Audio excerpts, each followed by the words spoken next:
PUSD Governing Board to order. First order of business is the Pledge of Allegiance. Well, please rise.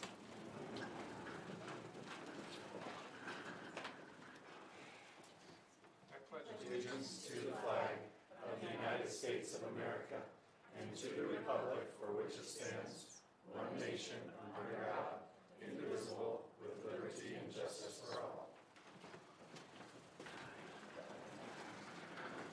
Thank you all for being here today. Appreciate your attendance and your interest. Our next item of business is to consider approving the agenda as presented. Are there any questions about the agenda? I move to approve the agenda as presented. I have, there was one thing on, and I didn't bring it, where you still had, who was in attendance, and I'm not sure. I think it was on the draft for the meeting, and it showed that Andy was VP still, and On these minutes? On the minutes? I think it was that, Okay. yeah, for Let's- February's meeting, I think. Well, we're approving. But I'm sorry, Sorry, we're approving March's minutes. the Well, draft, We're approving the agenda right now, the so, draft, I know we are. so we can, So if there's an error in it, we don't say anything. Whereabouts No, was it, Linda? She's saying the February. Shoot, I didn't bring my copy. Oh, no. If you show me yours, I'll, Oh, If- I do see it right here, but that's Okay. the next item. That's the so next we'll item just of address business. it in the next oh, item. I'm always Yeah. one So item we'll- ahead, aren't I? we're approving the agenda right now. There's been a motion to approve. Oh, okay, and second then. Okay, it's been moved and seconded. All those in favor, say aye. Aye. Opposed? The motion passes. Next item is the approval of the minutes from our last governing board meeting. Mrs. Khan, did you have a question about the minutes? Sarah, Sarah, is there a change? Where that we is need to it? make? So it does say vice president, and so Okay. I'll have to change that. So Okay. you just keep that in your motion. So we will need to have a motion to approve the meeting minutes as Amended. amended. okay. We will amend those minutes to say president as opposed to vice president. I'll move that we approve the minutes from the regular setting voting session meeting of March 7th as amended. Second? It's been moved and seconded. All those in favor, say aye. Aye. All opposed? All right, the motion passes. Our next item is presentations. We have a presentation tonight from the Prescott Junior ROTC. Colonel DeKemper, you're on deck. You're up. We're up here. Thank you so much for inviting us to come out. Come on up, guys. We obviously don't know all the new board members, and so it's a great opportunity just to tell you a little bit about our program, show you some of the activities that we're involved with. And Senior Master Sergeant Appledorn and I are two instructors at the high school, and we brought with us our Cadet Corps Commander, Adam Gray, and Vice Commander Avery Borgoff. So they've got a short little presentation to kind of give you an idea, and if you have any questions, by all means, we'll get out of your way. Go ahead, guys. I'll flip this for you. Good evening, everybody. I'm Cadet Major Adam Gray. And I'm Cadet Captain Avery Borgoff. Thank you to the board for allowing us to come out and present our unit. So our core values are integrity first, service before self, and excellence in all we do.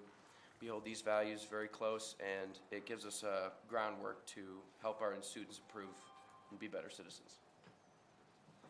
So the point of JROTC is essentially to kind of give students a Thank you. group to work with, people to be around. But some benefits of the class itself, freshman PE, so it counts as a PE credit. So all freshmen, as I'm sure you know, are required to take a PE credit and a freshman academy credit. JROTC just kind of provides those in one class, makes it more smooth.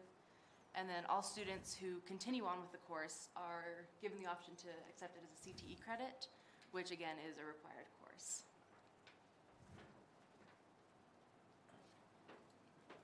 So some of the activities that we have are our honor guard team. We raise and lower the flag at PHS every day. And we have color guard team, which we do, we present the flags at parades and for veterans functions. The top right picture, that is one of our color guards in the Veterans Day Parade. We have our academic bowl team, which is like a trivia team, and we compete with other JROTCs around the state. We have our orienteering team, which is teaching cadets important skills on how to use a map and compass. We'll go out to a large area in the forest, and we'll have points, and we compete for teams to find points in a allotted amount of time. And then we have our awareness presentations team, which goes out and advertises JROTC to middle schoolers, students who are coming up to high school, or the board. And we have a camping trip annually. That is towards the end of the year. It gives cadets a chance to unwind and enjoy each other's company. We have our military ball, which is only selected for JROTC students and their dates. So that is selected for us, and nobody else can do it unless you have a date with a JROTC cadet. We have our field trips, which one of the notable ones is to Luke Air Force Base. We go down and we go on the tarmac and we see the jets, and the instructors there, they give us a tour of the base and different parts and how it functions. And then lastly, our community service. We hold many different functions to get our kids active in community service, and obviously they are still free to go off and do their own community service, but we have events that we hold to get them active and get community service in. So some of the awards/rewards that our unit has received is Distinguished Unit for 16 consecutive years in a row. That is where we receive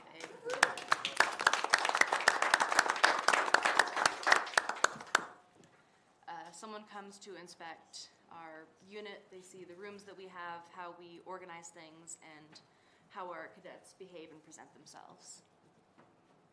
We have a lot of students who want to go into the military receive military academics and ROTC scholarships. And being in JROTC also provides enlistment promotions. Depending on how many years you've done, you can go into the military at a higher enlistment rank. It provides a lot of leadership opportunities. For example, the SAL class, that's Adam and I, we are able to kind of lead the Corps ourselves, and it gives us opportunity to see what it feels like to be in a leadership position, and all cadets are given the chance to be a leader. It provides a lot of life skills.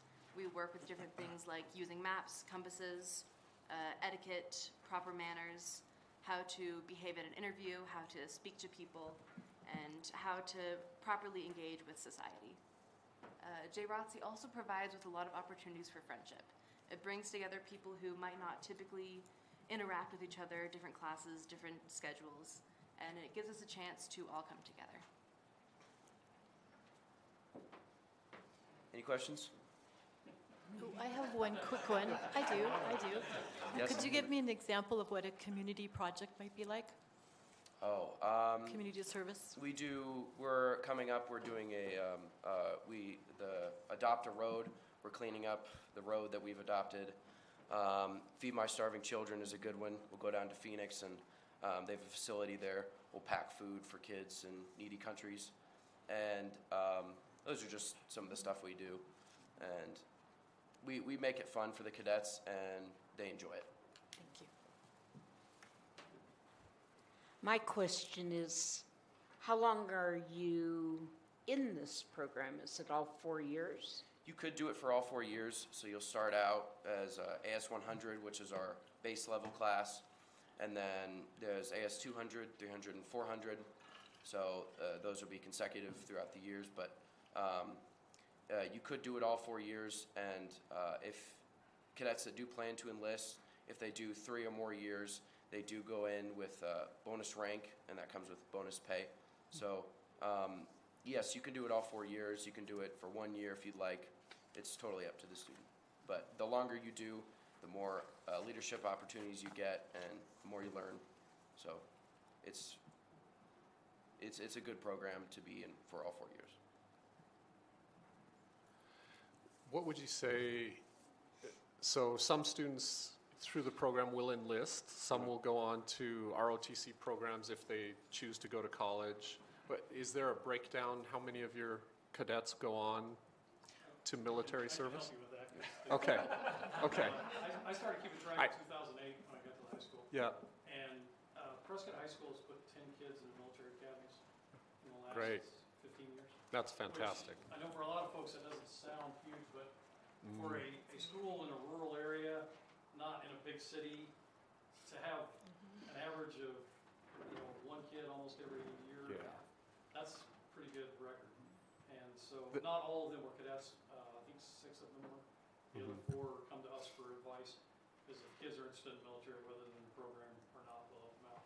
And then every year, we've probably got, on average, maybe 1 or 2 that get an ROTC scholarship for college, and maybe a couple others, 2 or 3 that will enlist in the various services. So we did the numbers a few years back. It's about 5% of the kids in the program, which Okay. I always like to tell people, because when we started many years ago, we were accused of being recruiters. And so I always tell people, if I am, I'd fire me. I'm not very good at getting them in the military, and that's not my job. Sure, We obviously use the structure to help them get ready for life. sure, But there are a few, obviously, that are interested. yeah. 10 academy appointments is outstanding. That's fantastic. And it just kind of, I think that's just another example of the outcomes that our Prescott students, PUSD students get when we're getting 10 academy appointments in 15 years. That's a hard record to beat. That's tremendous. Yeah, I mean, an average enrollment for an academy, their incoming first year, you're looking at about 1,400 cadets across the country. And there's 2, and each congressman gets or 2 appointments to even be entered for consideration for the academy. That's not a guarantee. So to actually be in there and get in there, and 10 being a number from a rural school, is tremendous. And another really impressive thing is, of all those kids, we haven't had a single quit. Yeah. Every one of them's made it through. We've got one that's graduating in May, Sydney Seeley, and Callie Oriole and Lincoln Eby, one's at West Point, the other at Naval Academy. So they've still got 3 more years to go, but so far, Yeah. they've all made it. Well, Badgers don't quit. That's why. That's right. How many cadets do you have in the program right now? We start the year usually about 130 to 135, and then between 125 and 130. Yeah, great records. About 10%. Good retention.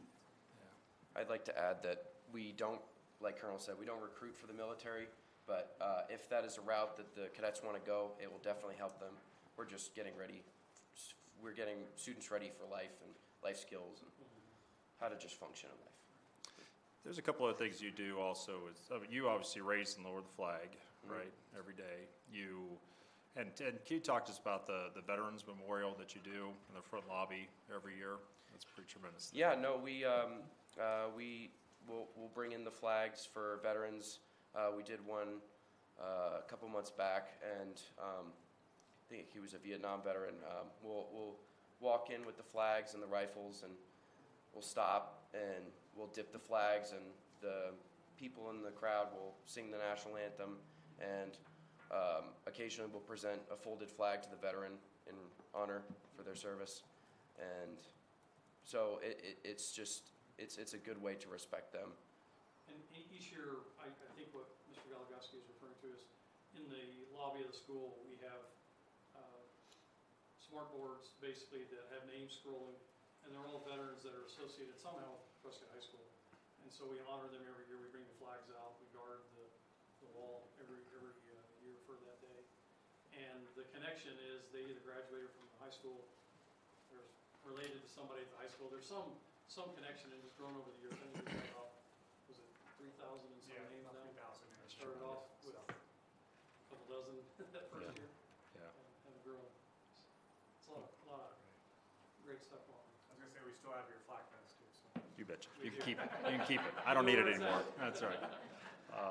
Thanks for all you do for the community. It's tremendous. Yeah, thanks. Any other questions? I just want to know, what's the hardest thing you do during this time? And what's the most fun? What do you like the best? I would say the hardest, well, I guess start with the most fun. The most fun probably for me is helping the community, because obviously, you know, getting out, JROTC gives us a whole slew of events and ways to help the community, and we don't get anything from it except the good feeling in our hearts. And just the hardest thing for a SAL class, obviously we plan everything. So that's where the tedious work comes in, just planning events and those sorts of things. Okay, good. Avery, you want to? Well, I guess the most fun part for me in JROTC is just interacting with the other cadets, having the opportunity to go out and do community service, but in a way that makes it really fun so we can all spend time together and enjoy each other's presence. And the hardest part is definitely the tedious work of planning events, calling vendors, and getting everything coordinated. All those life skills you learn. Their class is all the core leaders. There's about 20 that are selected each year to be the core leaders, and they learn leadership by doing. We give them an opportunity to step up and do things, and of course we're helping behind the scenes guiding them. They do a lot of the work themselves. Sometimes you forget that you're talking to a 17-year-old. Yeah. Sometimes they feel like they're 30. Some of the things they're doing at the level they're working. Well, you guys are doing a great job there. I've been to 2 events where we've had color guards from PHS come and they sit down and have lunch with us and visit, and they're awesome. So you guys are doing a nice job. Thank you. And it's great to see that you found your place. Yeah. You know, that's really important for high school kids, and I'm really happy to see that you found a place that you feel accepted and that you fit in and that you can be and have an impact in our community. So thank you. That's really great. Andy, I love that comment. Could I just piggyback really quick on that? You probably know I used to be assistant principal at the high school, and I loved so many aspects of my job. But one of the ones I loved most was giving tours of the high school to people who were moving into town and saying, hey, you know, I want to see what our options are for education. I remember doing that with Mr. Napier's family, actually, a few years back. And people would ask me, okay, what are some great things about your school? And I'd think to myself, where do I start? Well, as I thought about it a little bit, I thought, I know where to start with JROTC. What a terrific program, all the things you've heard, all the things you've said. One of the things I love the most, and they touched on lightly, but I just really want to emphasize, there's a place for every kid in school. You can see, obviously, 2 of our sharpest top students who are totally going places. We're just giving them a high five on their way to the top, right? But there's also a place for, I've got a nephew at school who's Down syndrome, and he's profoundly disabled. He has a difficult time verbalizing. I mean, there's all ranges of Down syndrome, and my nephew Alex, loved to death. He has a difficult time. He's been part of ROTC for the last 3 years, I think it is, 2 or 3 years, and he's as fully a part of the organization as these 2. Loves it. It is just a great thing for him. And it's absolutely true. Doesn't matter the intellectual level or the interest level or the talent level of kids. They're all part of this. We don't have we have a lot of programs that bring together a lot of kids at the high school, right? Band and sports and whatever. We don't have any program that brings together as broad a spectrum in so many directions as JROTC. It's fantastic. I love it. You can see the kinds of kids it produces. And I do have to say that a big part of that, a huge part of that, is the leadership that we have on the adult level as well. You get a sense this evening, if you know them well, you already know this, but if you've not met Bill and Eric before, you get a sense for what great gentlemen they are tonight. It's absolutely the case. We have so many terrific employees in PUSD. There aren't 2 better than these 2. Total class acts. They just add something huge to our high school and to our district. Anything else? Any other questions? Well, thank you all for having us. Thank you. We do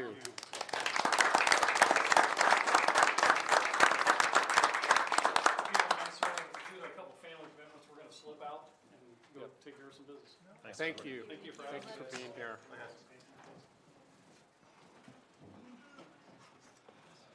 Okay. The next item is the Auditor General's report. And Brian Moore. I am so excited. You know, it's interesting because 6 years ago when Mr. Howard approached me to fill a vacancy in this position. He said this was going to be my report card because everything and anything within it is basically my supervision. And so we're going to go over it. It's a place to learn. It's a place for us to be compared by our Auditor General, which is essentially over all of school finance, and all districts go through the same process. Breaks down the spending into categories. It's based on the USFR coding structure, and we get compared to other districts in Arizona. This is not a comparison outside of Arizona. This is unique to us, but that's what we're going to go over. We have 208 districts in the Auditor General's spending report.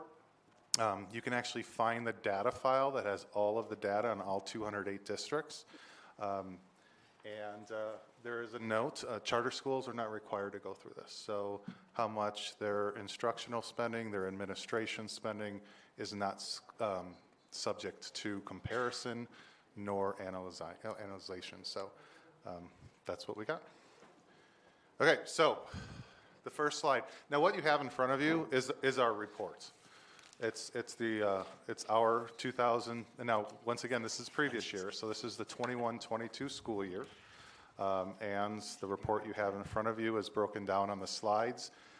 Because I also have access to the peer groups, I can show you how we compared to those they indicate are our like-size districts and our spending comparison districts. The information that we have on this screen is our demographic information. Obviously, we're located in Yavapai. They do put us in what's called Operational 3 peer group. They look at district size, student population, and location to put you into peer groups. And I'll show you who is in our operational peer group. That's where our instructional or in-classroom spending, administration, plant operation, that's how much we spend on our facilities and our grounds, and food service is compared in our peer group of operation. We also have a transportation peer group, and that's based on how much per rider is spent and how many miles a district has to go for transportation.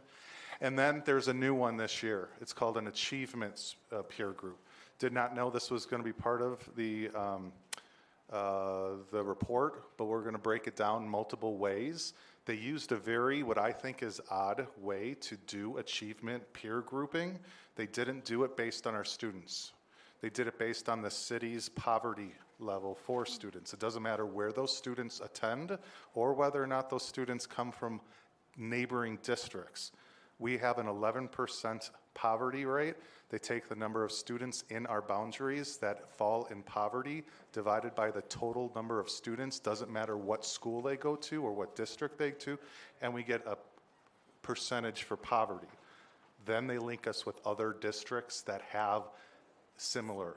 I'll break that down for you, but then I'll break it out in more ways than what they did because we got grouped in extremely low poverty districts like Scottsdale and Vail. And so we'll see how that looked. Special education's 13%, ELL's 1%, graduation's 81%. That will look different this year because we do have our dropout recovery program. Last year, lumped with all of our high school students, it's about 100 students that this is the last ditch effort for them to graduate, and some of them take 7 or 8 years. Every time they don't graduate, it goes as a non-graduation, and instead of 90+ graduation rate, it's 81. They are now a separate school, and that will be reported out not with main group of students at the high school because they don't attend the classes at the high school. It is all online. Please, questions on every slide? Any questions on our demographics? So the graduation rate should go up next year Absolutely. because of that Yeah. transferring the kids. Gotcha. All right. Okay. Let's get to the nitty-gritty. We get analyzed into 3 areas that's called classroom spending. One is instructional, one is student support, one is instructional support. It's all based on coding. Instructional support is basically anything that happens, interactions with the kids in the classroom. Student support, there is a lot of, not criticism, but analyzing, saying all 3 of these categories could put together because like a speech language pathologist that works directly with the kid is not included in instructional spending. They are the student support spending. The physical therapists, anything related service and special education is in the student support. Instructional support is more like professional development and increasing a teacher's pedagogy and with professional development, and like our instructional coaches are coded into here. So out of all of those three, most people say that is the three most important categories, and we spend 72% of every single dollar in those three categories, and I'll show how we ranked amongst our peer groups. The other ones are administration, and you have these descriptions that come straight from the Auditor General's glossary of terms. Administration is those that guide in a leadership capacity in the district. I'm considered administration, so is Mr. Howard, et cetera, et cetera. Just the operating, even the person who delivers at the warehouse is considered administration. Plant operations is all building, land, property, repairs. Safety items like our cameras, security cameras, those are plant operations. I bet you can guess what food service operations is, and I guess you can get what transportation operations are. So those are the areas, and those percentages don't mean anything unless we compare them to those that are similar size. And if there's no questions, we'll pass on this and go to the next slide. Questions? Okay. Oops. I turned the, oops, there we go. All right, here's our operating peer districts. Once again, it's based on district size, type, and location. And so these are, I think they're 13. I think maybe they added a 14th this year. These are our folks that we get compared with. Humboldt is one of them, but also Cave Creek, Apache Junction. You can go through the list. Okay. Great. There we go. Brian, is that, so operational would be based off of how much we spend, what the size of our district is? It's based on size, location, and the type. So when they say type, there are different types of districts. We are a unified school district. Then there are elementary districts. There are high school districts only. And so they lump us. All of these are unified school districts that basically caved. Except for Buckeye and Casa Grande. Buckeye's really growing. Yeah, you know what? That isn't the type. Sorry about that. What's Never that? mind. What is For JO? achievement test grouping, they went based on type of unified, Right. unified elementary and high school. Jane? No, I was just going to ask where J.O. Combs is. I'm Yeah, I have no assuming it's idea. down in the valley, but I've never heard of it. It's down that way. It's down that way? Queen Creek, Queen Creek. which is, Chandler and Queen Creek. which is that way. Interesting. All right. So let's break it down. How do we do compared to them? All right, so this is classroom spending. This is what basically everyone looks at when it comes to impact on students, dollars. That is not in the packet you have in front of you because you don't have other districts in front of you. You can go to the Auditor General's website and look at every single district in Arizona. But here is how we compare. This is the last slide. That's those that they say we should be compared to on an operational. We spend 72% of all of our budget in those three categories: instruction, student support, and instructional support. And we're the highest by not a little. 2% of our budget is a significant amount of money, and that's what we're over. This is a good thing. This is the only one that you want the bar to be high. Any questions or excitement over this? Surprise. This is, last year we also were the highest out of our operational group. We were over 70% also again. And this is our taxpayers' dollars being spent in the right areas for the most biggest bang for the buck with the kids, for those that are working directly with them or impact on their teaching abilities. I think that was really mean of you to start it at 60%. Are you trying to make Fountain Hills look? No, it's trying to make us look bigger. Look bigger, yeah. There's a couple slides where it's like, gosh, I really feel bad that I actually have that because it doesn't look good for them. If that was us, there would be, I would think, board conversations about our priorities and the things that we have initiatives. This is us having the arrow in the right direction when it comes to doing and spending our money, our tax dollar money in the right area, and it's by a significant amount that we're above our peers. And this is not peer selected by us. This is not peer selected by anyone affiliated with us. These are peers selected by the bodies outside of districts that say we govern school districts. And it'd be nice to see charter schools in there, but they're not. So is, I'll just comment, it hasn't always been this way. No. This is some work we've done over the years that has been hard work for sure, and I'll say that throughout probably this process, but we haven't always had great auditor general reports, and I think this is a great auditor general report. Yeah, this is one of the best ones we've had. is it reasonable to say then, based on, when comparing to similar districts, just Prescott is the best in the entire state in this area, is that? In what they say is our peers, and no knock on any of them up there, including one of our neighbors, in student spending, we are the best. If this was part of my evaluation, I would be pretty happy. Yeah. So, Can we get this on the website?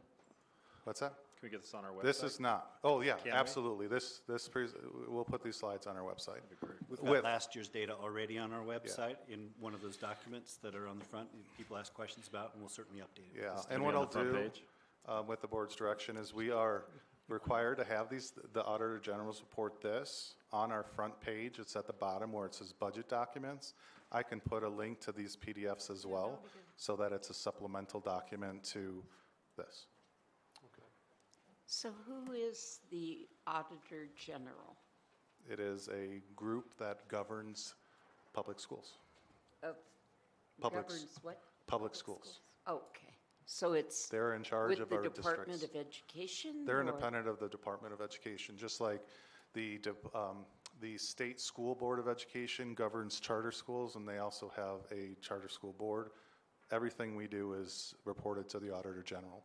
Whenever we have an audit, our yearly audit, it gets sent to the Auditor General for analyzing, and those that don't do well on the yearly will get called and can go on a corrective action plan.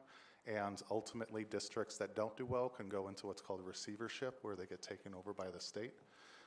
That is a function of the Auditor General. They do also investigate fraud if anyone were to report their district is going through something, and they govern all of our spending. We send them our auditing file that has every dollar in every area every year. Thank you. All right, let's go to the next Brian, just category. One Yes. question, kind of to follow up on that. Does every district in the state, every public district, they're required to use this Auditor General? So it's Yeah, a it's state not. function, so every district uses the Auditor General? It's not a private organization, it's a Okay. state organization that governs public schools. So no district searches out an auditor to give them a favorable review? Okay, thank you. Welcome. All right, next slide. This was the good one. Yes. Well, actually, they're all good. This is the one that we wanted the highest bar. The rest of them, we want a low bars. Here's our administrative percents. So these, once again, are like-sized districts in which they will look at our administration and compare. In this category, we do also get a rating of very low, low, comparable, high, or very high compared. I think you could probably see what our rating would be, and I'll have a chart on that. But compared to our peer groups, we're within 0.4% from the lowest. And 10 of them, I think, are higher than PUSD. We're starting to see across the state, and specifically in this area, a shortage in administration. You may have read some articles in the newspaper about neighboring districts that aren't filling principalships and things like that. We have never seen that until this No. year. And so low is good here. We always want to be low. But my question to the district admin team was, how low gets you folks that don't have any experience coming into your leadership positions and your administrative positions? So Absolutely. it's 'cause something to have a balance with. It absolutely is true, because it's as much as we want to have high teacher salary schedules for purposes of retaining and recruiting good teachers, we need to have a balance with administration too. A lot of our administration comes from the classroom. I'm a product of that, taught for 7 years. Actually, everybody in this room is a product of that. If administration salary schedules were near what a teacher's schedule or salary schedule was, being 12 months and teachers being 10 months, we're not drawing. Right. So this is a balance. Compared to our peer groups from the Auditor General, we exceed in this area. Questions, observations on our exceptional administrative percentage? So on the last bar graph that you showed, I don't know that there's such a thing as too high, right? I mean, classroom spending, if we go even higher, I'm happy about that. Yeah. But I'm hearing there is such a thing as too low on this. And you pointed out, this is not, we heard someplace in Kentucky can't hire a principal. Our neighboring district cannot hire a principal. Paying a good salary just because it's not enough to draw people into the difficult job there. So there is such a thing as too low with this. Is that fair to say? It's absolutely fair to say. And Humboldt is 0.2% lower than us. For us, our budget, 0.2% is about $50,000. So it's not like, hey, they're 0.2 underneath us. That's like $1 million. It's about $50,000. And I would just caution that we all keep a close eye on that because it's just something we've just started to see. And it could potentially be a problem. I think we need to watch neighboring districts and support them and take a look at how that's happening. But that's something that school boards can talk about and consider if a problem becomes imminent. Yeah. I just had a conversation with Mike, the CFO in Humboldt, and I asked the administration turnover, and he said scary. So I didn't get into this level of detail and maybe only looked at the peer groups, but what would be the lowest in the state for administration costs? Do you have any idea? I could email that to you. Okay. I've got it pulled up. There I could is, probably find it. there is on a chart, it does show, because I also break it down to how many dollars per pupil, and it'll show the state, our peer group, and where we're at. I do have that Excel, and I can go by per pupil or percentage, and I could find the lowest. Okay. I can email it to you. Yeah, I've got this sheet. I'm not It's- going to pull it up right now. They have but everything on that, but I can yeah, provide that to it's- you. That's a lot of data to Yeah. comb through. But I'm curious if it's anywhere close. Is it closer to 9? Is it below? But it's not something we need to Tell you what, right now. I will, while the rest of the meeting's going on, I'll play in the Excel. Okay. Okay. All right. Questions about administration? Plan operations. This is also can be dangerous if it's too low because it also can mean that we're not attending or don't have the money to attend to our buildings. But it also, this biggest significant is whether or not we have the personnel to attend to our buildings or whether we have to outsource. Previously, we had more handyman type facilities, and we now have skilled tradesmen. We have someone who own their own HVAC company, and we probably have the oldest HVAC, and it's a good and bad thing to have, but we probably have the oldest HVAC fleet of air conditionings in the district because we can keep them limping along. But you outsource that work, costs triple than what you have in the middle. So Humboldt has, Clark, you said something about Humboldt's low. What was your observation on that? Yeah, I was interested when you first presented this to us, I think it was yesterday, that, again, Prescott is right toward the bottom, and this is one where I think we want to be low, but there's such a thing as too low. This is healthy. The difference, though, between Prescott and Humboldt as far as plant operations, I would guess that their average building is maybe 15 years old, and our average building, I know, is 74 years old. And that has an impact on how much we need to spend on plant operations as well. Yeah. All right. Questions, comments, concerns? No, you've already answered this, I believe, but our peer groups are all similar in student population size? Yes. Okay. Yeah, that's in what they say is similar. So I'm curious, looking at how low Humboldt and Prescott are compared to the others.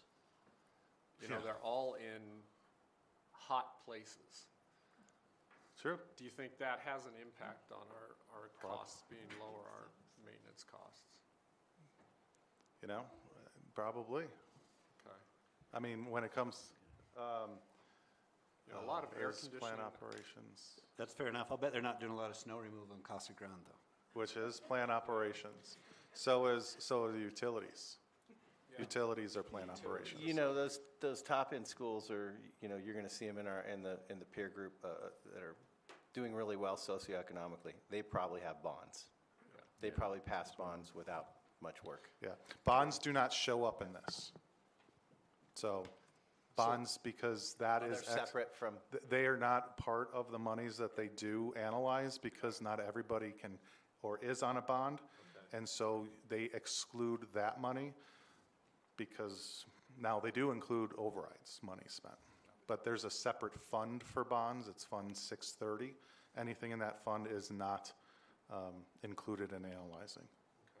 that'd be interesting comparison data, for sure. Yep. Okay, anything on plant operations? Click. Food service.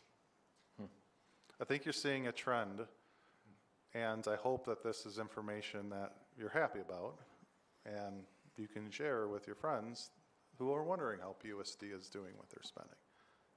Food service, we're the lowest. Means we operate efficiently. What we charge kids is based on a formula, and then how much we spend on our food service management company minus our revenue gives us our percentage of our overall budget. It's about $1.3 million that we spend on food service every year. Anything else? Okay. Transportation peer groups. Like I said, it's miles per rider and basically the location. It's not the same. Flagstaff is part of our transportation group. Is it? Yep. I know it was so in line. I didn't look and I sounded smart. Marana, Yuma. So, how do we do transportation? Oh, look at that. We're a little over 3%. That's about $1.6 million a year, or 1.5 that we spend on transportation, and it could be a lot higher. And that's, you know, gas prices are not cheap here. That is in this.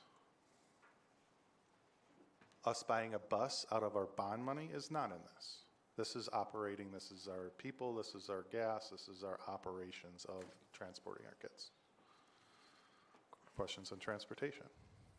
Are our propane buses, are they proving to be less expensive? No.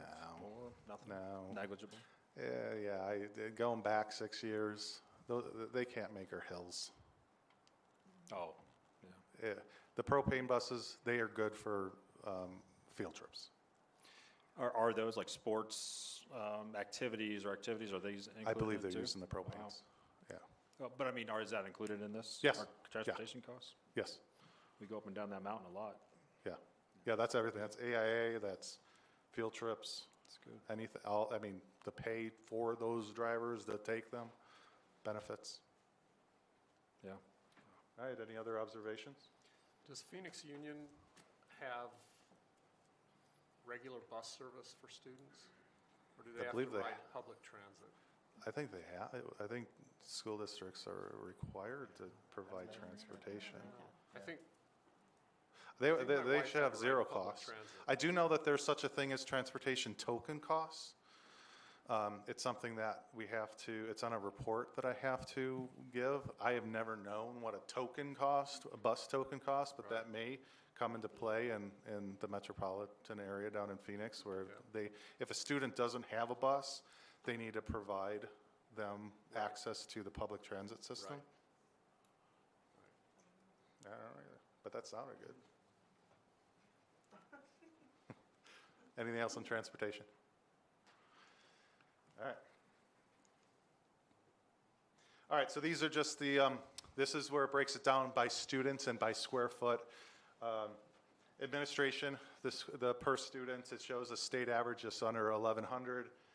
Peer average just under 1,100, actually above the state average, and we're just under 1,000, which is considered low.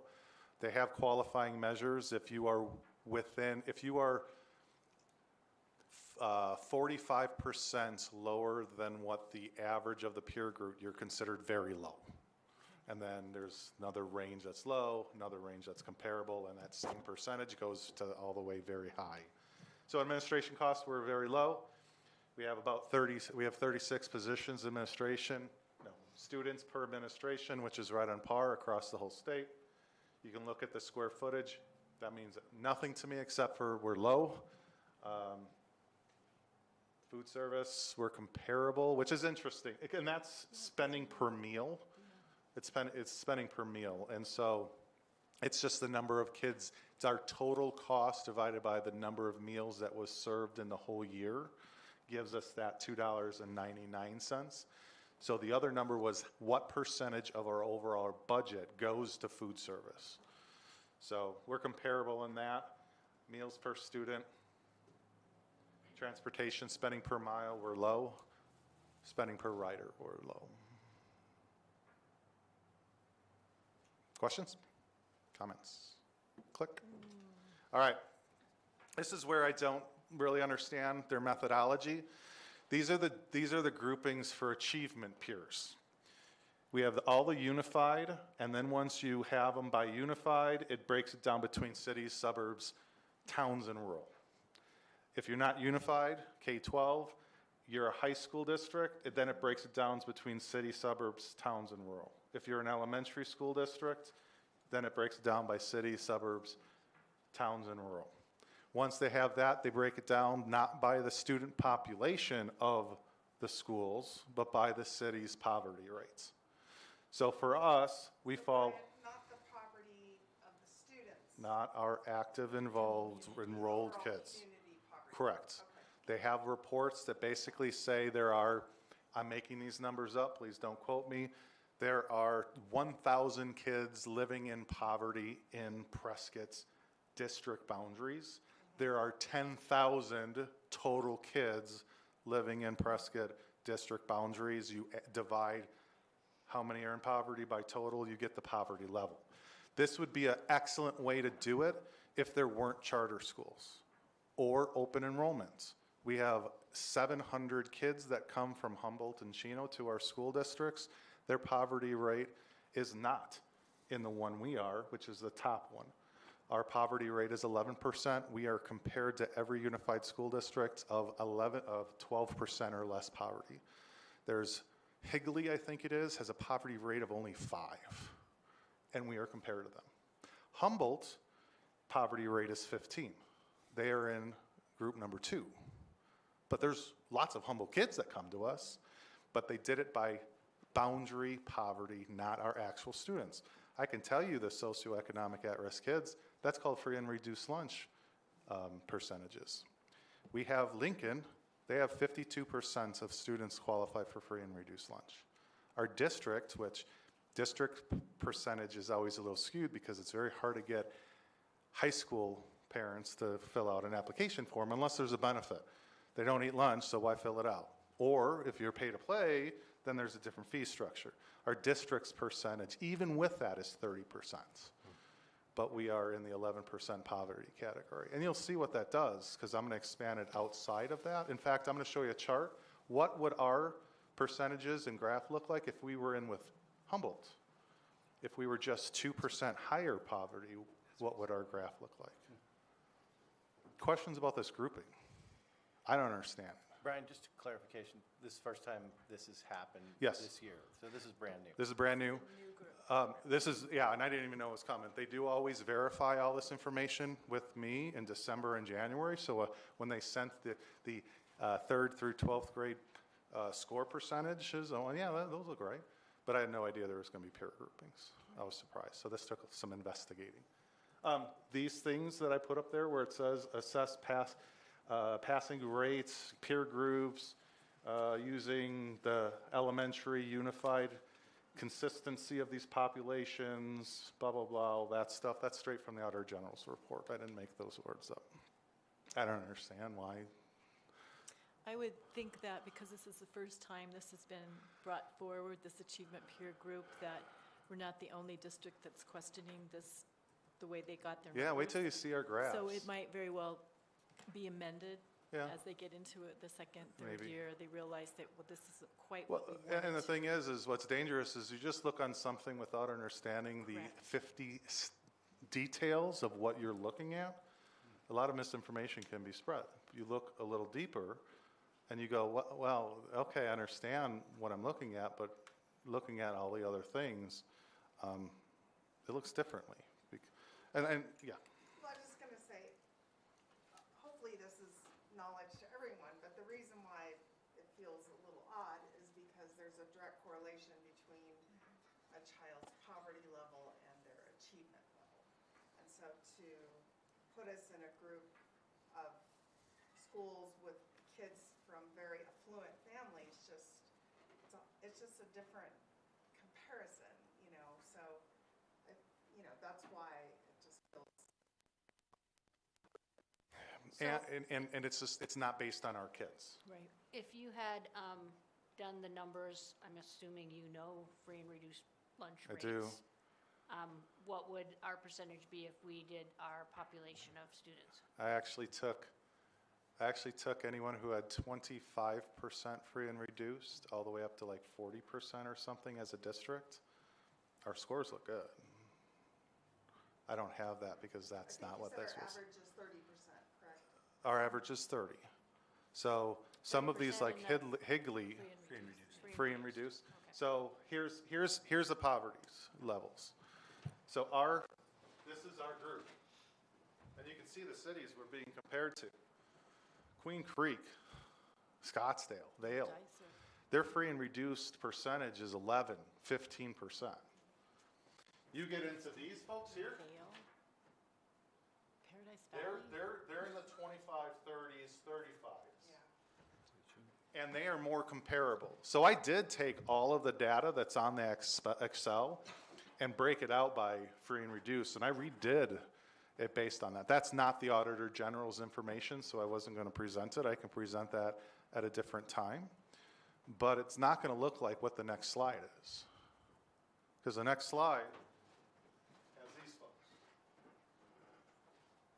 Now, if we had just 2% higher poverty, we'd be in that group. Now, how many of those kids that we get, that 700 kids that we get from Chino Valley and Prescott Valley, actually are in poverty and are not counted in our number? Would it be 2%? I don't know. It's just, I think, a flawed way to group. Because this is what it looks like. PUSD has a 36% passing rate. Once again, we're higher than the state, like we always are. That's For your math, perfect. that's our peer group passing rates. That's average. There's one group, well, I mean, gosh, what was it? I think it was at Higley. I mean, their passing rate was like 70%. ELA, we have 47% passing, state 40. Our peer group is 53. We take a lot of pride in how our students do. And once again, this is not information that is comparing any other states, because there isn't such a test except for the ACT. And we have presented on that, and our high school students do quite well. But this is state testing, equal across, but what's not equal is the poverty rate. Science, 34%, state, 24. And we are higher than our peer groups, which, considering what happens is these up here, they become way outliers. And if anyone does averaging, outliers skew that average. In fact, you probably, if ever averaging, should take the top score and the lowest score, take it out and average those. That's not what happens with ours. So what does it look like if we were in the one with Humboldt, 2% higher poverty? Here's where we, so 36 again percent in math, state still 33, but then our peer group on the right is 27. 47 ELA looks really good, always compared to state. Peer group, 34. Science. So, these are the questions that we need to ask, and it does when it comes to math. Our focus is math right now because we analyze what we're doing and how the kids do. But this is the common assessment that's given across. We have good educators. I think this is more indicative. Now, how do we do compared to our neighboring districts? Because we do have similar locations, so from a tri-city area. And this is harder because it does have our neighboring district scores up there, but we do get asked, how do you do compared to Chino or Humboldt? And they're working just as hard as we are with their own set of students. But there's a 36 for math compared, 47 compared, and our 34 for science compared. But remember, they also have higher poverty. They do. So they would Absolutely. They absolutely would argue. Their poverty, Humboldt's poverty is 15. Gosh, I think, oh, what was Chino's? No, Chino wasn't on here. Because Chino Falls is a unified small town. That's what they are. I think, I was surprised actually how low Chino's poverty rate was. It's higher than ours, but I think it was right around what Humboldt was. So they were about 15 as well. It's a good point back to Marty's earlier point that there is a correlation everywhere, and it's not in Yavapai County, it's not in Arizona, it is across the world. There is a strong correlation between the level of poverty that you see in a school and Which is why I say, if there wasn't charter schools or open enrollments and every student within our boundaries went to our school, poverty is fantastic as an indicator. But that's not what they did. They grouped us with, well, you did a report at one time, how many students fall within kindergarten through 17, I think it was? Yeah. And how many students go to our schools. It was higher than our neighboring districts, but it's still, this a whole chunk. I mean, considering Yavapai has the highest per capita charter school in the country. universe. Yeah, in the universe is a good way to put it. There's lots of options. Lots of people bring data in different perspectives and contexts. And I think the important lesson here is doing just what we're doing and taking a look at that perspective or that context that they bring it in and understand it. And then look at different different perspectives and compare. And that's the piece with data. You have to look at it a whole bunch of different ways. But if you're just hearing people say, oh, look at how you scored here or look at how you scored here, I'm urging everyone to say, help me understand the context. What are you comparing it to? Who are you comparing it to? And that's exactly what Brian's doing right here, is explaining a whole new concept or perspective and how we match up with that. So. Well, and if you're within an organization that says, hey, look at us, we rock and we have nowhere to improve, well, that's an issue as well. If we look at the difference between our scores and the states, I mean, the one area is our focus, and that is math. And specifically, in particular, band grade levels, that we're seeing those patterns of score third grade, score fourth grade, and then it kind of hits that other area. And we know context is in 8th grade, they're being tested on things they were instructed on in 6th grade. And so how do we fix that without not having accelerated opportunities for our kids? So that is the new. Now, this is the one that I think should be celebrated because it takes everybody. Every district that has scores in Arizona, I put them together. Math, there's 168 districts that has scores. There's some districts that don't. It may be that the student population size was not large enough, whatever context, because some of them had math but not English. That doesn't make sense.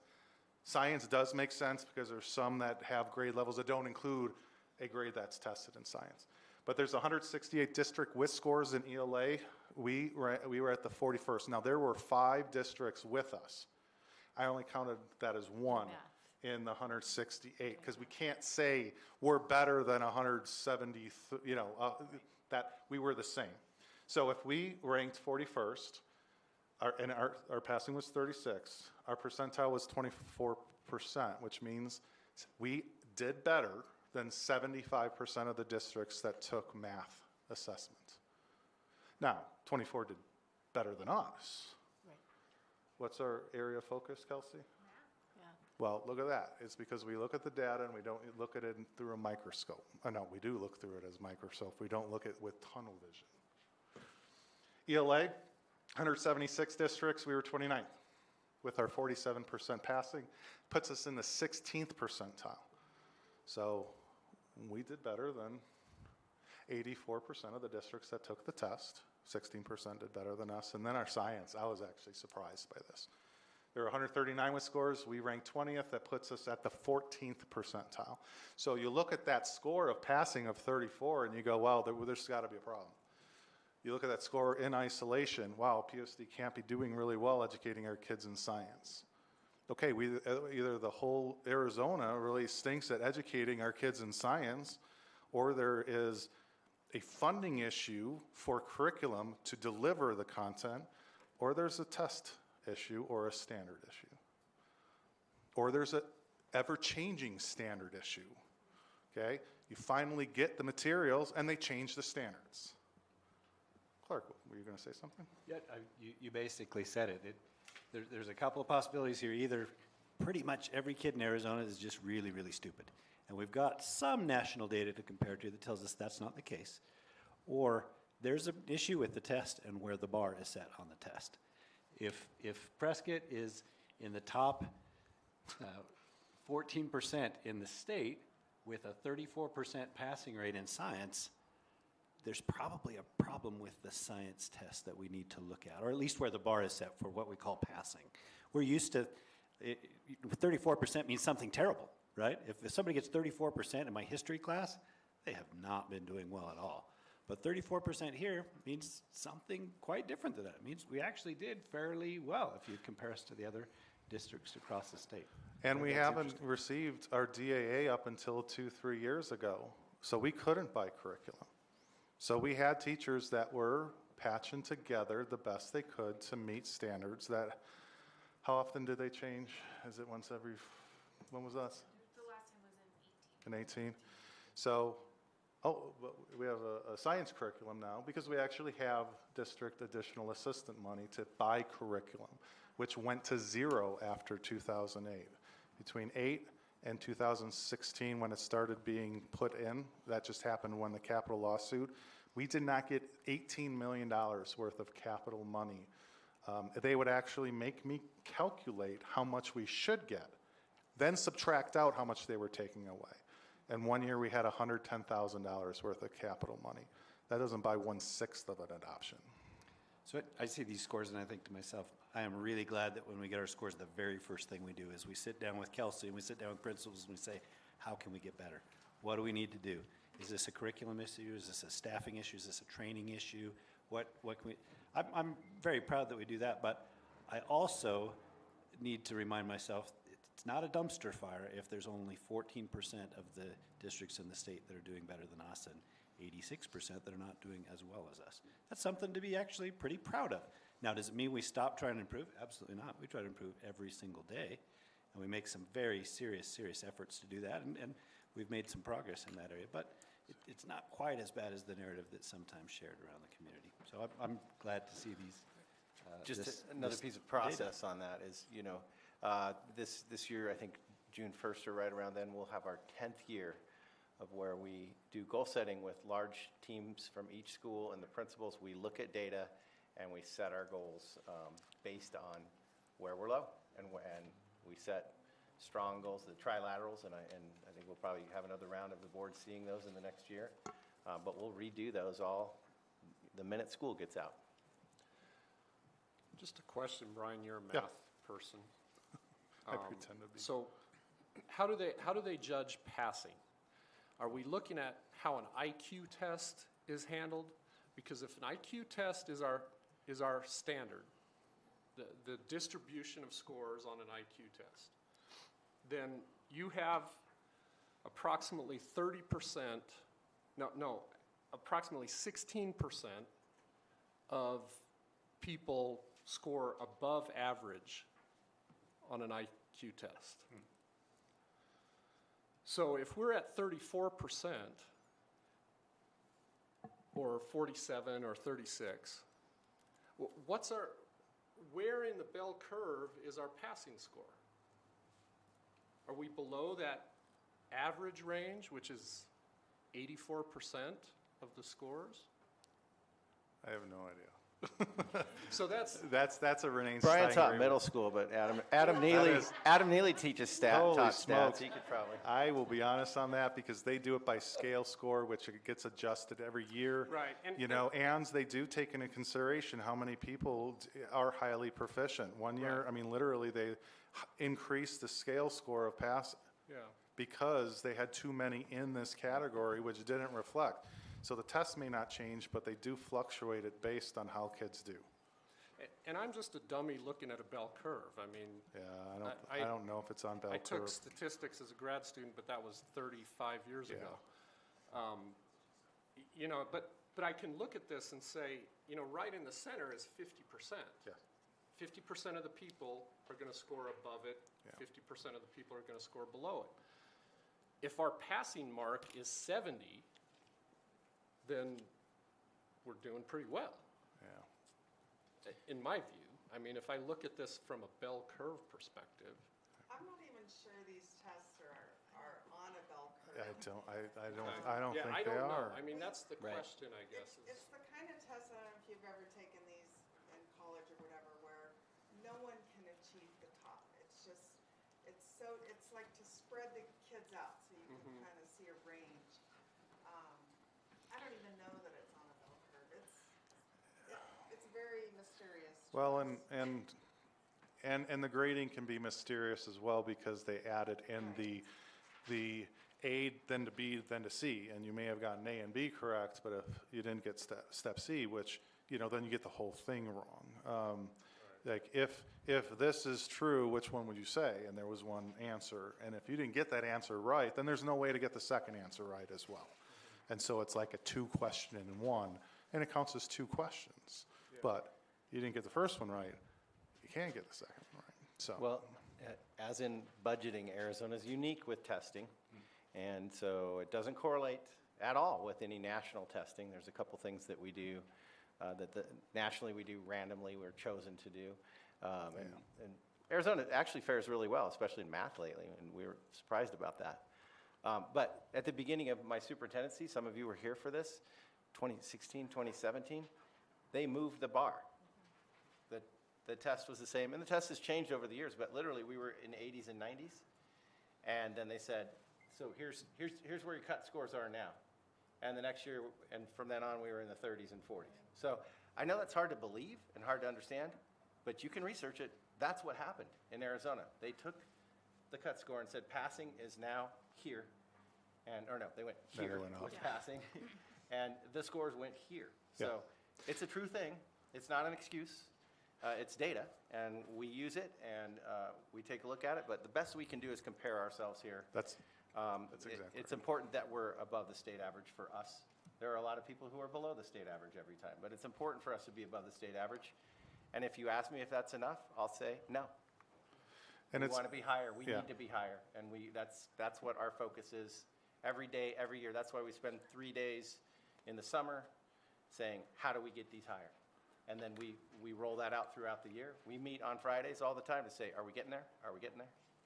yeah, it's the meaningful data. This one, where we're being compared to Vale. Higley at 5%, Queen Creek at 5%, Catalina, Scottsdale, Vale. And once again, operating on overrides and bonds. These folks have more resources than we do. They have bonds. They have more technology than we do. They have curriculum we don't have. They have overrides that their communities said, yeah, our teachers deserve more. You have a teacher that's going to average $72,000 a year in Vail versus one that's $60,000 here.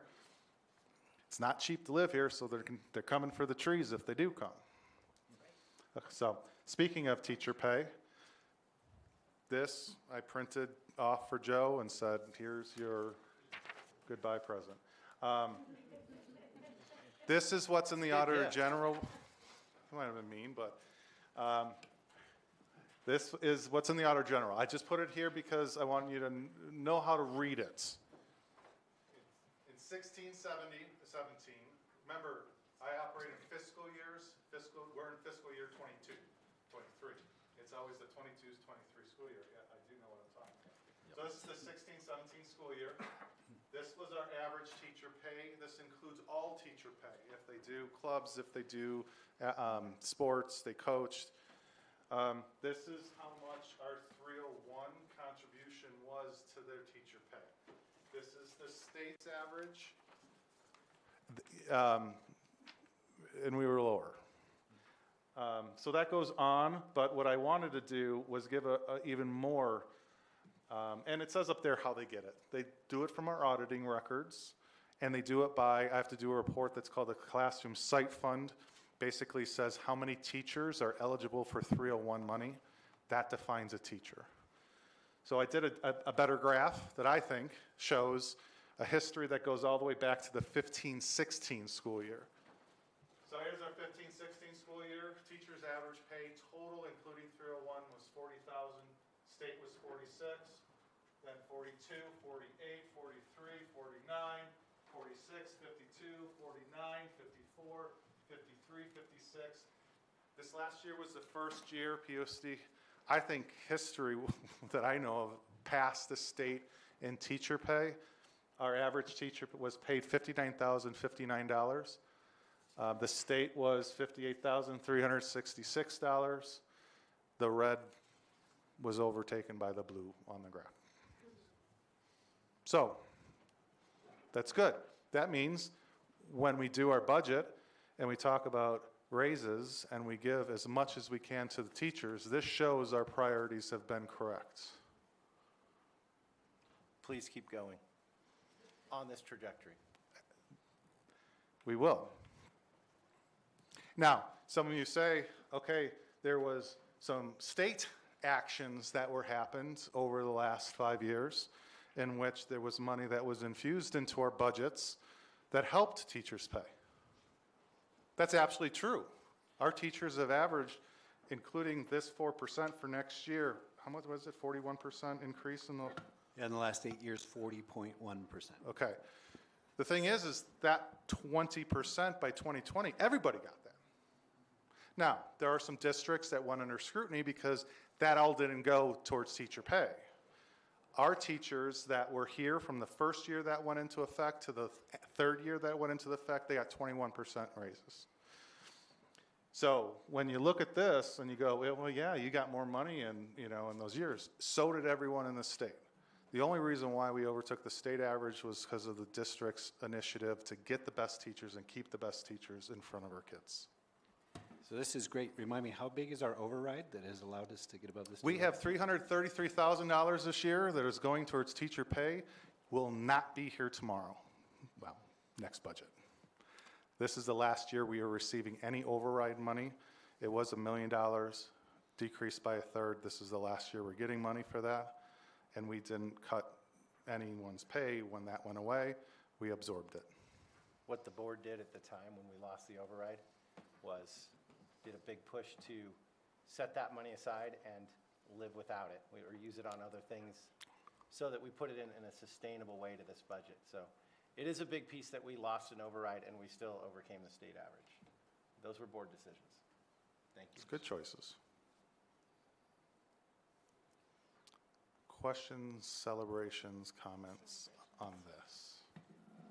Are we living on the edge Of what? of this graph. calamity, I guess? I mean, how difficult, without the override that we have, how difficult is it going to be for us to maintain this level? No, so everything has been budgeted for.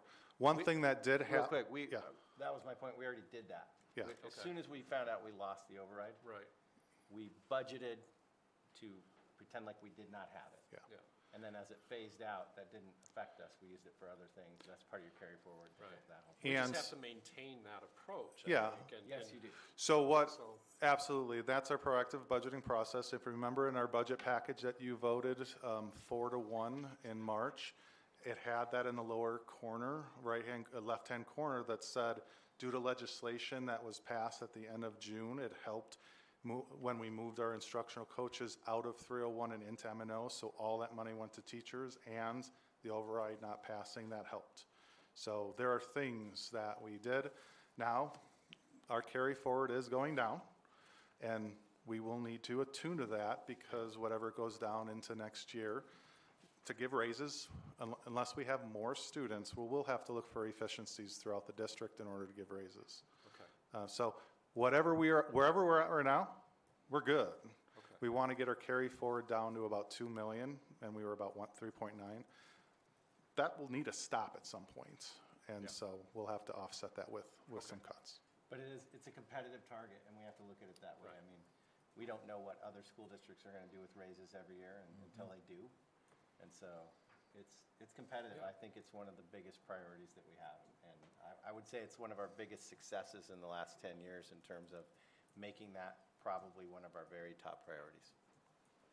For everybody. For everybody.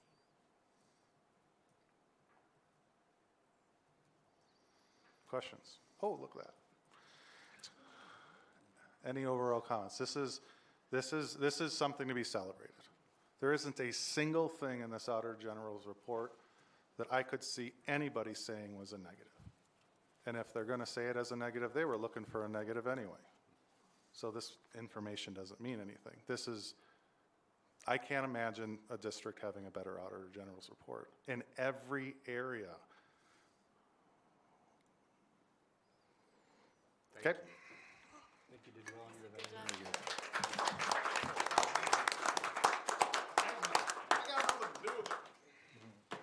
Well, thanks for all your work, Brian.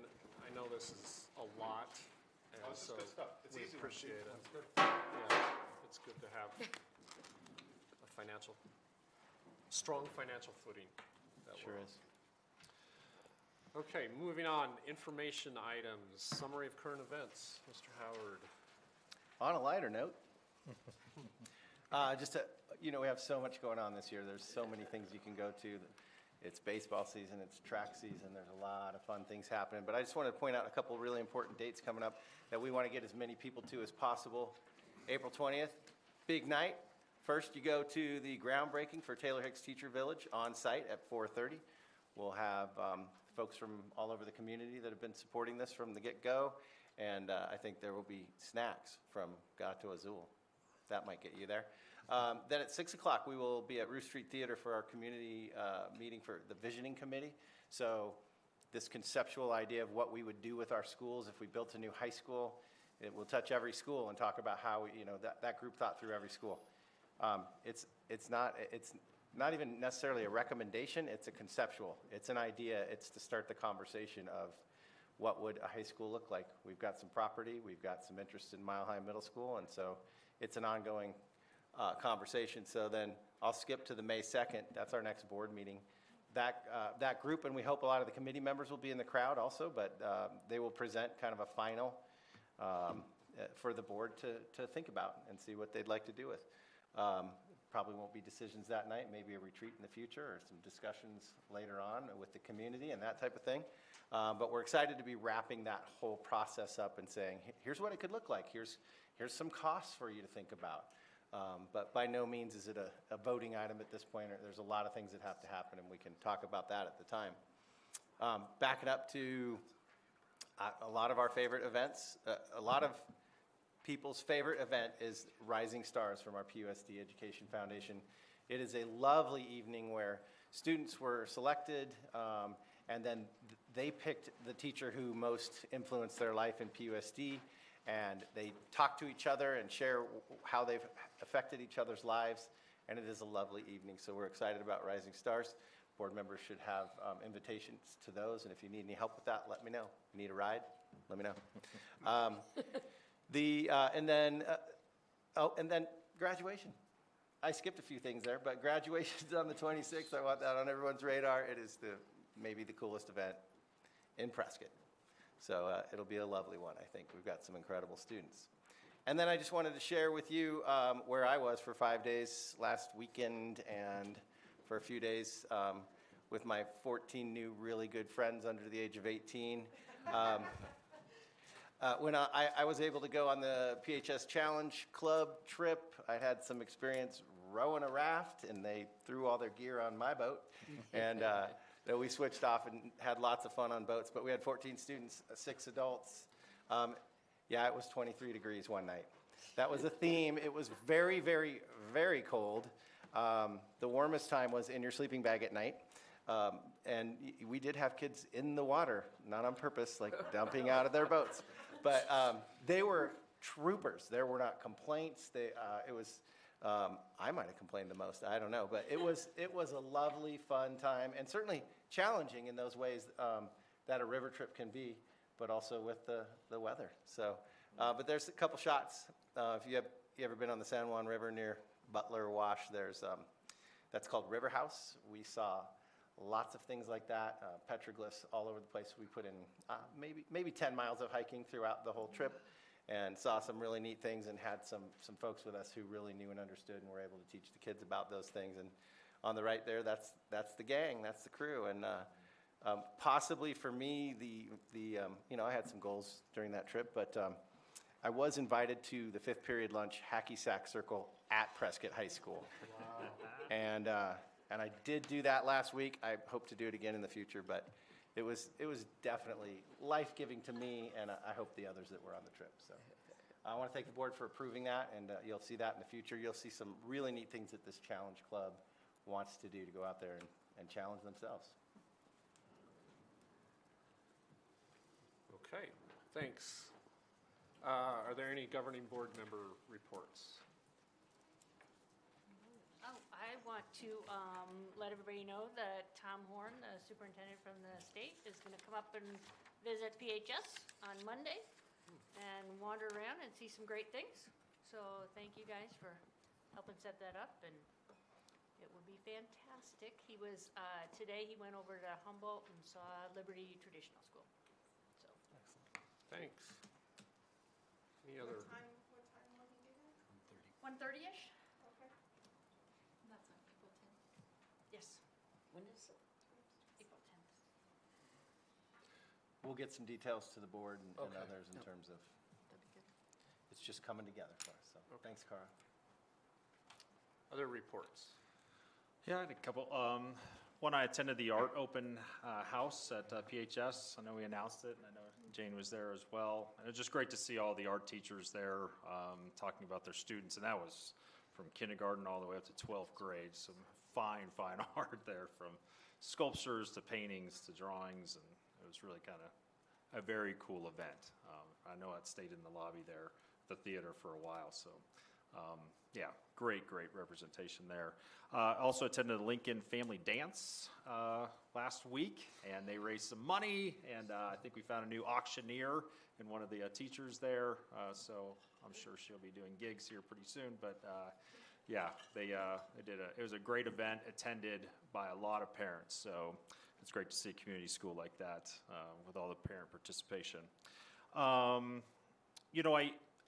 know we talked about the housing at Taylor Hicks, and if you see in the paper that it was presented to the city council, and the city council obviously approved it. Obviously, Clark abstained, but it was met with a lot of fanfare, mainly not only because of the ingenuity, but also the fact that we're going to have a firefighter and a police officer in that housing, And it also should be pointed out that the district did not have to go to the city to get it approved. It was a good gesture by the district, because when you're dealing with district land, it is exempt from zoning. So I commend you on doing that and actually being a good steward of the community, like you always are, and then bring it to the city so that everybody was aware. So great job on that. We had, I wish our student reps were here, but Ellie Long is actually playing in a softball game. We've got some home games going on the 6th and the 11th, so come on out at 4 o'clock. And then on the 12th, there's a track meet, area track meet, and we'll watch our own Miranda Adams try and break that 800-meter record. So and she's going for it. So she Isn't could that do a it. Frere record? That is. It is a Frere record. Yeah, it really is. Yeah. It's been up there for a long time. It has, I know. Records are meant to be broken. That's but right. You That's keep it in the family. Is that a little blush on your cheek? That young lady worked My girl. hard It's not for my that record. Please don't think. I misunderstood. No, it's my Girls daughter. 800-meter record. That young lady worked super hard for a long time to That's get right. that record. I think Clark Tenney was her coach. Yeah, there were a lot of tears, mostly from me. Yeah, that's great. You know, and one more announcement. We JROTC Speak here, and we have a student that just received a 3-year ROTC scholarship at NAU. He's receiving the Lumberjack Scholarship, and the ROTC Scholarship will carry the rest of his expenses at school. And the first year will actually be covered through a discretionary fund that the ROTC has. And that's our very own Cody Hanna. He just received that information on Friday. It's a great honor to be working with him and his family. Obviously, they have a lot of history here in the community, but really proud of that young man. And he knew he wanted to serve in the military, and he didn't know the right route. And now he's well on his way to be a commissioned officer. So very proud of him for that. That's awesome. If I could piggyback very briefly on Stan's mention of the teacherage, the board's been really supportive of this from the beginning, which we really appreciate. I can't tell you how enthusiastic the city council has been. As Stan mentioned, we didn't have to go to planning and zoning, but wanted to do that. We could have ignored zoning laws, but wanted to say, hey, can we do this the way that everybody else has to do that and get with the neighbors and whatnot? 7-0 on the planning and zoning. They unanimously said, this is a great project. Literally said that. And then went to the city council, and I did abstain just to, avoid. Our lawyer said, you don't need to. You can be totally involved. This is not benefiting you in any way. In fact, it makes your life harder, doesn't it, Clark? Yeah, it does. But anyhow, the city council was also unanimous, and they're super excited to be partnering with the school district. They've been talking about workforce housing, affordable housing, taking a bite out of that someplace in Prescott for a long time. Nobody's been able to pull something realistic together until our board said, hey, what if you do this? So we really appreciate your support on that. We're excited to get that moving forward and have another avenue to help recruit people and retain teachers. So thanks again for your support. We hope it's contagious and that we see lots of other projects following. Just real quickly, I hope next board meeting I'm going to have some update on our recognition program that we're trying to do. So I should have something to show you for that next time we meet. And as far as things I've done, up at the high school, I went to a baseball game the other day, and it started snowing, and the field started to turn white. And I can't believe that they were out there playing, because I would have seen so many white things coming at me, and one of them was a ball. And it would have hurt. So great job, kids, for being out in the snow doing that. It was snowing hard. And Elle and Miranda, as Stan mentioned, Elle's playing softball. Miranda is actually doing the heptathlon yesterday and today, I think, down in Phoenix, which is incredibly difficult. So hopefully next time we get to give them some kudos for what they've done. Yeah. Wind's going to be a factor. Yeah. Any other board reports? I went to Granite Mountain and attended their site council meeting. That was good to be there and be involved in that. I got lost on the playground. The parking is a little difficult at that school. So, but I found my way. Great. Anything else? Went to Obaya Judd, spent the lunchtime with teachers. That was fun. Yeah. Just to hang out. I'm just impressed. Every time I go to the high school, I walk in and every student coming out the door says, "Excuse me, sir," or "Thank you for holding the door." They're just such good people, it seems like. I haven't run into any issues. And I'm up there once a week at least, so it's good. I don't know if I said it last time, but the lady from Capturing Kids Hearts, every time we have people, trainers and stuff come up, they always comment on our kids. Yeah, Being polite, holding the door open. yeah. All right. Next item is the consent agenda. Do we have any questions about the consent agenda? No, I'd like to recognize the donations. Do you want me to pull them, or do you want me to just recognize? Just recognize them? We can just recognize That'd them. be great. Yeah, so we have 4 donations. One's from Lowe's and that's a new dryer for the high school drama department. So appreciate that donation. The Savawini family contributed to the High School Sports Hall of Fame in memory of Eddie Villaborgi. So those keep on coming in. The Can Do Scholarship Award received another $400 from John and Sue Weishaupt. I forget, I'm not sure their name, but I think that's correct. And a donation from the Lutheran Women's Missionary League for a check in the amount of $100 to the PUSD Family Resource Program in memory of Bobby Tyler. Thank you. Can I just quickly, the dryer, the washer? Yeah. So just real quick, funny story, that we needed a new washer. Lowe's delivered not only a washer, but also a dryer. Nice. And, well, no, but what happened was, it wasn't for us. The dryer was for another customer, and so they delivered it, and our facilities are so efficient that they thought the dryer was broke, and it was worth anything but scrap value. So by the time he realized what he did, our facilities had already went and scrapped it at the junkyard. They had to come back and get the dryer, and we're like, we don't have a dryer now. So Kathy Moody, our purchasing director, called Lowe's and just said, can you do something for us? We weren't in the market for a dryer. They said, we'll just donate it to you. Wow. And they just gave us the dryer. So it was just a funny story on how we got a dryer. All right. It's a good town that way. Start Maybe dumping we school can buses. get air conditioning like that. I know. So it just got to scrap it, and then on accident, it was a funny story. Are there any other consent agenda questions? Could I get a motion to approve the consent agenda as presented? I make a motion that we approve the consent agenda as presented. It's been moved and seconded. All those in favor? Aye. Aye. All opposed? Motion passes.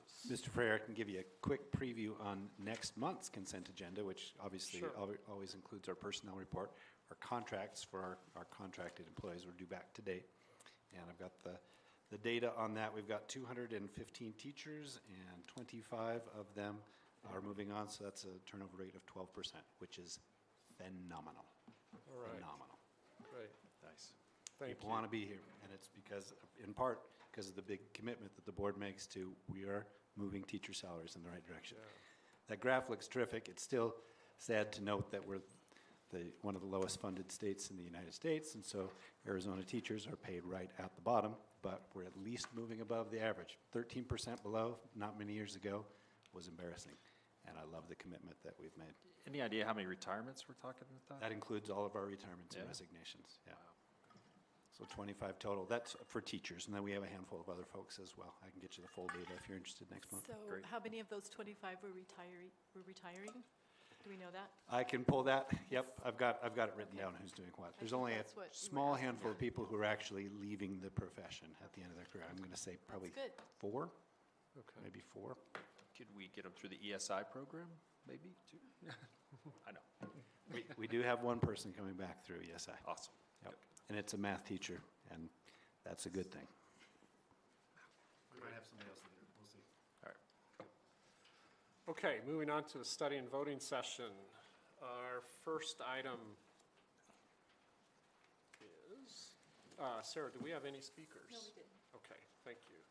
First item, Mr. Neely and Mr. Ernst, an out-of-country travel request for the Prescott Zeitz sister city foreign exchange. All right, so it feels like I'm here all the time for this, and I get to talk about another really great opportunity for our kids. And so I'm here with the amazing Mr. Robert Ernst, who is not only an English teacher, but shockingly also our German instructor. And so we are talking about the Prescott Zeitz Germany Sister City Student Exchange. It's a program that has existed in the past, and sadly, the trip in 2020 got canceled. Kids were ready to go. But it ended up getting canceled, and we are trying to get it back. So what we are asking for is approval of, it'll be 4 students, Mr. Ernst. Him and another chaperone from the high school actually will be our auto shop teacher, Mr. Predmore, traveling. They're going to be there for 2 weeks in Zeitz, Germany. And Zeitz, by the way, is our sister city, so that is why it's called that. And so it's a pretty neat program. And so they'll be there for 2 weeks, and really what they're going to be doing is visiting schools and English classes in Zeitz and neighboring regions, giving presentations of life in Prescott. So I mean, how cool, what a wonderful experience. I'm sure Mr. Ernst has good stuff to add here, so I'll let him have an opportunity on anything I missed. Yeah, I just wanted to, it's kind of an amazing thing. In 2016, Chris Kuknio came to us and said, hey, what if we gave you a bunch of money? Do you think you could send some kids to Germany? And so, and it really is. It's totally philanthropic on their side and ours, and there's a group of citizens, and it's tied into the mayor. The mayors have always been involved. We've taken Mayor Oberg over with us, and Mayor Mingarelli has visited when he was there. Like Adam said, it kind of died when COVID happened, and we're trying to reawaken it. And they called me in February and said, hey, we want to start it up. How many kids are you going to send? And it was very strange because I had about 2 weeks to get kids together. But and it was quite stressful and difficult to try to get even 4 kids to go, because they had to have a passport. They had to be able to raise enough money within 2 weeks. But we did it, and we have the money, and it will cost the district nothing. The Prescott Site Sister City Committee gave us a check for $5,000 last week. It's really a cool thing. Kids stay with families, so room and board is totally taken care of. And the people are amazing, and they're extremely generous, and it really is an amazing time. And the place in Germany is extraordinary. Historically, it's total. I read a biography of Martin Luther about 3 or 4 years ago, and everything's right in this area. It's the heart of the Protestant Reformation, and it's where J.S. Bach grew up. J.S. Bach's wife was born in Zeitz, and we're about 30 miles south of Leipzig, which is where J.S. Bach lived his whole life. But his whole family was there. The history's everywhere. It's quite extraordinary. And the kids, I just wanted to say, it changes them. It's not a long trip. I call it 2 weeks and 3 weekends. So we usually try to stay about 17 days. But I've witnessed it over and over. They learn differently, especially if they're in my German class. They come back, something changes. I'm not sure what it is, but it is extraordinary. People, especially in German, obviously. Whoever goes on the trip, when they come back, they just utterly excel in German. But it's not just German. They become interested in literature. They become interested in things. And it changes people. It opens up the world. And that's my main wish, is just to give them this taste of what the world could be. And most of them will have this flavor, and they can see, wow, we can travel. And that's my goal, is hopefully to get them to travel more and wish to go back. And our goal is also, hopefully, in the next couple of years, to be able to send a kid for a year. Send one from them to us, and we send one to them. So. Nice. Thank you. Yeah, too bad he's not passionate about this, right? So do you guys have any questions for us? I know, he did a great job, I agree.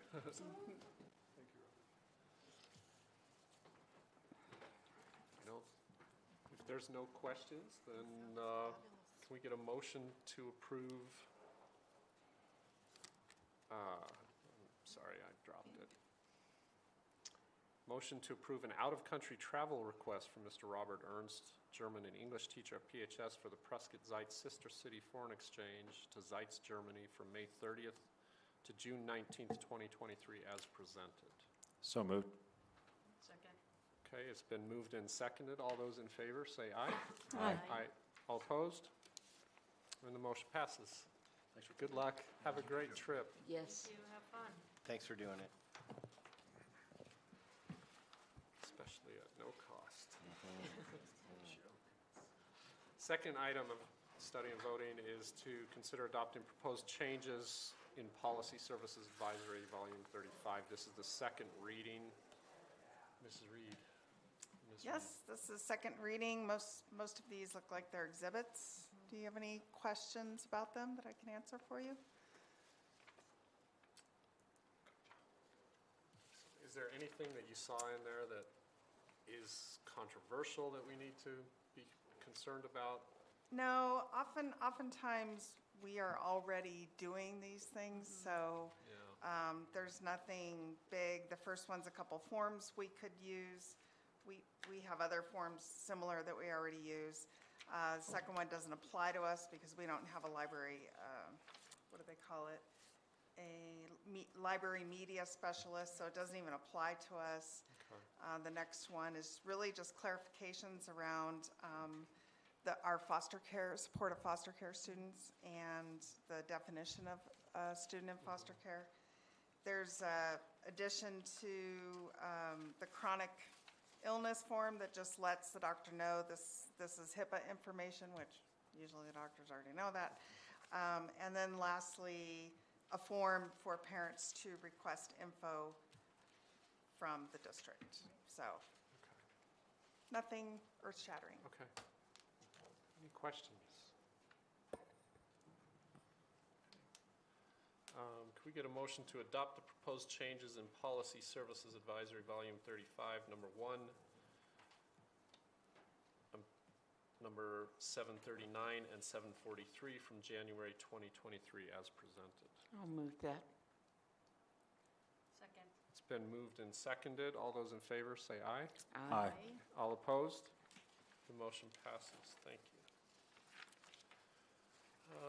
We're into information and discussion items. Mr. Moore, do you have the summary budget report? Yes, the exciting report that never changes, you have seen and as presented, unless you have any questions. I just have one question on the M&O, Mm-hmm. the total at the end. Is The- that the where balance. our carryover comes from, or is Yes. that a carryover is No. from all of them? No, it's, that balance is, and will increase because of the purchase orders that we have open with businesses that we won't spend money once we close them. It becomes unencumbered. But that balance, essentially, if the year was over, everything was closed, that would be our carry forward. Okay, so it's in that M&O. It's in that M&O, the balance, and Thank you. so. And just comparing from one year to the next, for example, we're within 100,000 of what that was last year at this time. And so, Thank you. welcome. Thank you. That's the first question in 6 years I've had on that report. I really appreciate it. Laura's asked other I am so excited. Thank you. After you told me that the carryover had to be budgeted, I was just wondering where it all Yeah. came out, so, yes. Good Yeah, question. it's a good question. Thanks. Mr. Tenney? Yes, sir. Have a first reading to review. Yes. Yeah, just prior to that, you asked a moment ago, I think it was Mr. Goligoski asked, no, we had 2 or 3 people, excuse me, ask about the number of retirees. Of those classroom teachers I was mentioning, there's 2. A young lady named Jenna Howard and another young lady named Cassie Habeck of our regular classroom teachers. In addition to that, there are 7 other people who are retiring from the district who aren't regular classroom teachers. They include an educational psychologist, reading specialist, our last remaining direct food service employee that is a holdover from when we allowed people that option many years ago when we started to contract out, 12 years ago. There you go. Is retiring, actually retired last week. One of our online instructors with PUSD Everywhere, an instructional coach, a compliance officer with our ESS group, and then a superintendent. So those are our retirees this year. Buddy in that? Isn't he He's the online Online. instructor. online? Yep, Okay, that is right. I didn't hear you say that. Yeah, so there's a total of 9 people that have indicated to us they have reached the end of their educational career, or will be doing so soon, of course. So that's not what I'm presenting on, though, but I wanted to get you that data. I told you next month it was easy for me to figure out in the few minutes in between. So board policy BIE, this is an interesting one. This is one of the few that perks, I guess, that board members get at all. You know your salary is not great. We haven't raised it in years. We thought about raising it this year by 4% with everybody, and we did the math, and 4% of 0 is still 0, so that didn't work out well. One of the perks that board members do have is that they can be a part of our insurance umbrella for medical insurance if they pay for it themselves. There can't be any direct cost to the district. And so there's a board policy that's copyrighted, which means that it is in general use throughout the state by the vast majority of districts that work with ASBA for their policies, that says that board members can purchase insurance through the district at our group rates, and also that their dependents can have insurance purchased for them, and former board members, if they've served on the board for at least 4 years and have been part of our insurance program for a couple of years, can also continue with purchasing insurance through the district. Again, if there's no cost to the district, nothing coming out of our budget in any way. The group that we work with, Kairos, is the group that provides insurance to us through United Healthcare.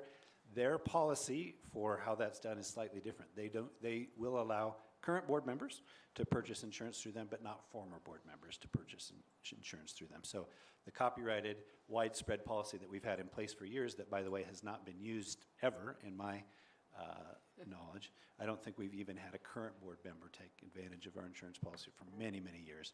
And to my knowledge, we've never had a former board member do this. Anyhow, so it's essentially laying foul. It hasn't been taken advantage of. But Kairos will not allow us to do that even if we decided we wanted to. So if Kairos said, hey, I'm going to do this the next few years, and then when I retire, you can certainly do it while you're part of the board currently, but once you resign from the board or move on from the board, Kairos won't allow that. So we thought, we probably better put our policy in line with what the actual practice needs to be based on the parameters that have been given to us. So we're usually waking up in the morning thinking of ways to work over board members, and we thought, this is great, let's do this. And so here we are. So anyhow, this is the first reading of the policy. I think you've got it in front of you, and you can, well, there you go. You can see it's just a matter of redlining the second part of the policy, and the first part will stay intact as written. Current board members are allowed to participate in that, although no one's taken us up on it in many, many years. You would be allowed to do that if you're interested, and former board members will not be going forward. Yes, ma'am? You might get more takers if you actually told the board members that they could get insurance through this. So one Might work, of the things that's incumbent upon probably board not. members to be familiar with our policies and ask questions if they have questions. And you're always welcome to do that. Absolutely. There's a ton of stuff here. And many, many, many policies that have to do with board members, and this is one of them. But yeah, and if you didn't know before, you certainly Now know you do. now. Or have For it made sure. So is that like Cobra? No, Cobra is once someone has, so the second part of it, that you could continue on with it, certainly has some parallels to Cobra. But this is like as if you were an employee of the district. Yeah. It's available to you, but again, it would be entirely at your own cost. So Available for purchase. yeah, available for purchase. Yeah. If you are interested, the individual for our co-pay plan, which is what we provide our employees, it's just over $10,000. About $10,250 is what it would cost you if you decided, hey, I want to do that. A year, right? Annually, yep, yep. year. Yeah, most of our board members are either they're full-time employees someplace else, and so have insurance through that, no? Or they're retired, they're retired and are I able to think take he was advantage of thinking other it. Or too insurance old. plans that cost them considerably less. Yes. So there's that. Watch it, Sonny. And there's Too old. yeah. Any other questions on that issue? Nope. Okay.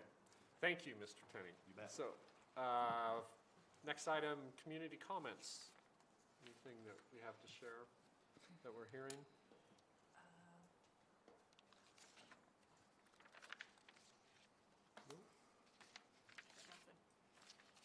Okay. Nothing. All right, our next meeting is Thursday. In executive session, we will be interviewing candidates to determine finalists for the superintendent. So that will happen at 1 p.m. on Thursday. And then Tuesday, April 18th, we'll have another executive session here and finalists interviews. Also on Tuesday, April 18th, for the public, those will be the community forum and the staff forum at Hendricks Auditorium. Community staff forum is at 4 p.m. The community forum will be at 5 p.m. And that'll be administered by ASBA. And our next regular board meeting will be Tuesday, May 2nd. And if there are no objections, then we're adjourned.